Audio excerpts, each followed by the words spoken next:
Hi guys, welcome to Classic Rock and Country Music Facts and Trivia. We're doing one on Willie today.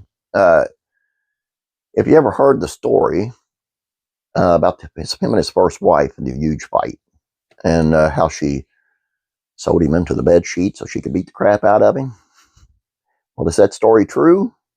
Let's find out. It's the great Willie Nelson says this story is true. I'm going to take his word for it. I mean, we've heard some crazy stuff from the country music legend before, like the wild tale of how he earned his nickname Shotgun Willie, or the tale of the 9-hour sex marathon. So it really isn't that much of a stretch to believe the one that we're about to talk about. It involves Willie and his ex-wife Martha Matthews. They were married in 1952 and stayed together for 10 years, but it was far from a blissful union for a lot of that time. Martha was a waitress. Willie worked at the saddle factory, playing beer joints and bars at nights, and on the weekends to try to make something happen with his music career. He admits that they were both extremely jealous of each other all the time, and that it was the cause of a lot of their fighting back then. In an excerpt from his book, Willie, an Autobiography, Martha explained how one famous story about their tumultuous relationship really went down. One story everybody thinks they know about Willie and me is the one about me catching him passed out drunk and sewing him up in a bedsheet and then beating the hell out of him with a broom handle. For years, I've been hearing and reading that story. People who never so much as said hello to me or Willie tell that bedsheet story like they saw it with their own eyes. They just laugh and laugh like, hey, that Martha, she's one tough cookie, wasn't she? Apparently that never even happened, or at least not quite the way people tell it now. She wrote, how dumb would I have been to try to sew Willie into a bedsheet? You know how long that would take to sit there and take a stitch after stitch? No, she didn't sit there and hand-stitch the bedsheet together. She did it much more efficiently using the kids' jump ropes to tie her husband up with. The truth is, I tied him up with kids' jump ropes before I beat the hell out of him. I scooted the jump ropes underneath him while he was asleep and knotted them up on top. I tied them as tight as I could. And she had the kids already outside in the car just waiting for her to come get in and drive them away as soon as she got done beating Willie. I started whipping Willie pretty good, and he commenced yelling, and I was crying and cussing. Oh, it was quite a commotion, but nothing our neighbors at Dunn's Trailer Park in Nashville hadn't heard coming out of their trailer before. She said most of the problems stemmed from the fact that neither of them were mature enough to be married, let alone having kids yet, and it was often just too much for them to deal with back then.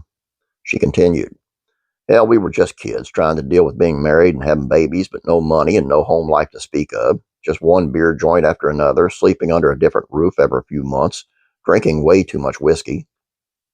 Neither me nor Willie knew what to expect from marriage.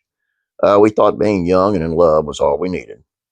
According to People magazine, Willie admitted to some of his other marital shortcomings in a different memoir, Me and Sister Bobby, True Tales of the Family Band, when his second wife Shirley found out he had had an affair with another woman who had just given birth to a daughter with him in 1971.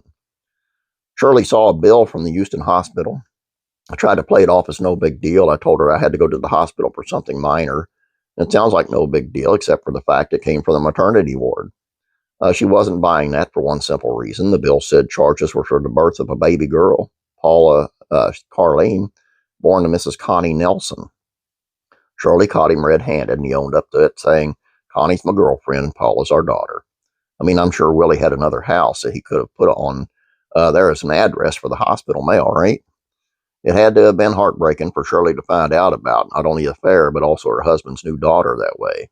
Well, not shockingly, the pair ultimately filed for divorce that same year, 1971, and Willie married Connie a few months later. Then they divorced in 1988 as well because of Willie's inability to stay loyal again. I messed up another marriage. My wandering ways were too much for any woman to put up with. I'll always love Connie. I'll always love all my wives. I've always said that there is no such thing as a former wife. Once in your life, a wife never leaves. I regret the pain I caused Connie and Martha and Shirley before her, and I have no excuses.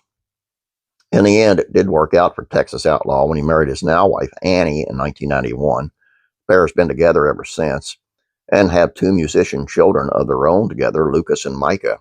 Willie says marrying Annie was the best decision he ever made. Love is love, and in the mid-'80s, I fell head over heels in love with Anne Marie D'Angelo, called Annie. Never had met a woman like her before. Marrying Annie wasn't complicated at all. It's about the smartest thing I ever did. I can say that because 34 years after we met, we're still together and going strong. I do love a story with a happy ending, no matter no matter all the crazy twists and turns it took to get there. And boys didn't take the name Outlaw just by being it handed to them just for music. I'm here to tell you, they went through some stuff. And Waylon and Willie and Johnny Cash, man, what lives they led. I couldn't have done it. I'd been dead by now. All I got for you guys, I hope you enjoyed this. Please don't forget to subscribe. Please like this video. You guys have a great day. God bless you. And I'm praying for you.